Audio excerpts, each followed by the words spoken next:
Hello everyone, welcome to my channel. So তোমরা দেখো আজকে তোমাদের সাথে আমি কেমনভাবে গণেশ পুজো সেলিব্রেট করেছি শেয়ার করব।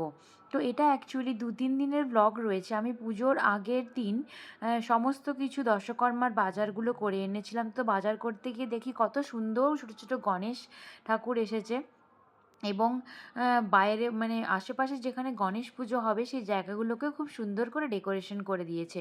এটা হচ্ছে আমাদের এখানের কলেজ গ্রাউন্ডের গণেশ পুজোর ডেকোরেশন। তো কেমন লাগছে দেখো, মণ্ডপে এখনও ঠাকুর আসেনি। তো ভীষণ ভালো লাগছে। এরকম এই যে ফেস্টিভ্যালগুলো শুরু হলো, একটা একটা করে চলতে থাকবে, বেশ ভালো লাগবে। তো আর দশকর্মার বাজারে গিয়েও দেখি কত সুন্দর সুন্দর জিনিস এসেছে। আর দেখো মিষ্টির দোকানে লাড্ডুগুলো প্রায় আগের দিন থেকেই রেডি করে রেখে দিয়েছে, কত বড় বড় লাড্ডু, মোদক, সমস্ত কিছু। তো আমারও সমস্ত কিছু কেনাকাটা কমপ্লিট করে রেখে দিয়েছি। আর নেক্সট যেটা তোমরা দেখছো এটা হচ্ছে পুজোর দিন সকালবেলা। তো দেখো বাসনগুলো আমি পরিষ্কার করে ধুয়ে নিয়েছি, ফুলের সমস্ত সরঞ্জাম আমি গুছিয়ে রেখে দিয়েছি। এবার আমি পুজোয় বসবো। প্রথমে আমি গণেশ ঠাকুরকে হচ্ছে খুব ভালোভাবে, আমার কাছে যেহেতু দুধটা আনা হয়নি, তো জল আর গঙ্গা জল মিক্স করে আমি স্নান করিয়ে নিয়ে ভালো করে মুছে তা হচ্ছে নতুন যে দেখো যে ড্রেসটা আমি কিনে এনেছিলাম ওই ড্রেসটাকে আমি পরিয়ে দেবো। তো ড্রেসটা কেমন হয়েছে আমাকে জানিও। আর সেই ড্রেসটা পরিয়ে দেওয়ার পর তারপরে যে মানে যে আচ্ছাদনটা রয়েছে সেটাও আমি পরিয়ে দিলাম। আর পাগড়িটা দেখো ড্রেসের সাথে ম্যাচ করে আমি পাগড়িটাকেও কিনে এনেছি। অবশ্যই এই পাগড়িটা একটু ছোট, মানে বেশ বড় হয়ে গেছে। তো যাক, তারপরে দেখো আমি হারটা পরাতে ভুলে গিয়েছিলাম, তো হারটা পরিয়ে তারপর পাগড়িটা পরিয়ে নিয়েছিলাম। তো কি সুন্দর লাগছে দেখো ড্রেসটা পরে নেওয়ার পর। তারপরে দেখো আমি লাল চন্দন দিয়ে ভালো করে গুলে ওটাকে ফোঁটা দিয়ে পরিয়ে দিয়েছি। আর তারপরে আমি যে সিংহাসনটার মধ্যে বসাবো ওটাকে রেডি করছি। ওটা রেডি করার জন্য প্রথমে আমি একটু আতপ চাল ওর মধ্যে দেব, তারপরে একটু ফুল দিয়ে দূর্বা দিয়ে হচ্ছে গঙ্গা জল দিয়ে আগে পবিত্র করে নিয়ে তারপরে হচ্ছে ওটার মধ্যে আমি ঠাকুরকে বসাবো। আমি আমার অ্যাকচুয়ালি বাড়ির মধ্যে নিজেই আমি মানে নিজেই নিজের সাধ্য মতোই করি।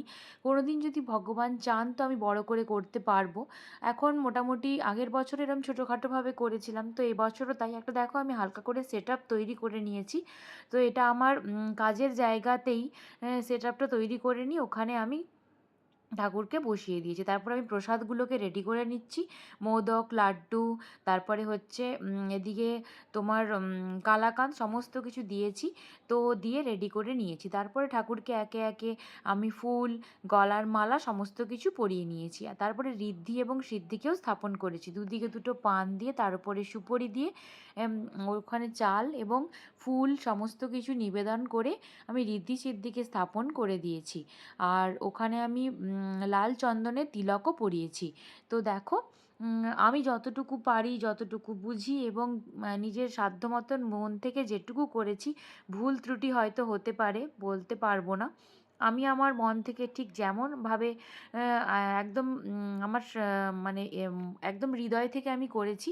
তো তারপরে দেখো আমি গণেশ ঠাকুরের সবথেকে প্রিয় যে জিনিসটা হচ্ছে দূর্বা, সেটাকে হচ্ছে দিয়েছি।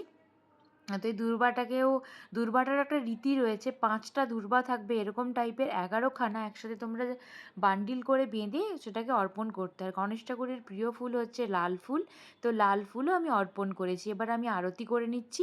তো আরতি করে নেওয়ার পর সন্ধেবেলার দিকেও দেখো আমি আরতি করেছিলাম। তো আরতি করে নিয়ে তারপরে হচ্ছে সন্ধেবেলা একটু বেরিয়েছিলাম।